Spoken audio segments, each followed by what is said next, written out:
Hello friends, today day 8 or 8 Women's Day.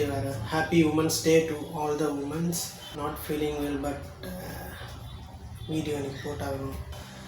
Okay, இன்றைக்கி நான் draw பண்ண போகிறது அவங்கள யாருக்குமே பிடிக்காதுன்னு சொல்ல மாட்டாங்க, எல்லாருக்குமே பிடிச்ச உமன். யார் ட்ரா பண்ணுறான்றதை வாங்க பார்க்கலாம். இவங்க தான் கருணை தாய் அன்னை தெரேசா. கருணைக்கு ஒரு உருவம் இருக்குது அப்படின்னு சொன்னால் அது இவங்க தான். இவங்கள இளமை பருவத்தில் புனித குழந்தை தெரேசான்னு தான் சொல்லுவாங்க. நிறைய பேருக்கு மனிதம்னா என்னன்னு தெரிய வச்சது இவங்க தான். இவங்கள பற்றி மேக்ஸிமம் எல்லாருக்குமே தெரிஞ்சிருக்கும். இவங்கள பற்றி தெரியாதவங்க யாரும் இருக்க முடியாது. ஸோ இன்றைக்கி வீடியோ சீக்கிரமாக முடிச்சுக்கிறேன். வீடியோ ஸ்டார்டிங்கில் சொன்ன மாதிரி கொஞ்சம் I'm not feeling well. So இன்றைக்கி என்னால் ரொம்ப பேச முடியல. உங்களுக்கு இவங்கள பற்றி தெரிஞ்சுக்கணும் அப்படின்னு நினச்சிங்கன்னா நீங்கள் கமெண்ட் பண்ணுங்கள். நான் நாளைக்கு ஸ்பெஷலாக கூட ஒரு வீடியோ ரெடி பண்ணி போடுறேன். தேங்க்யூ.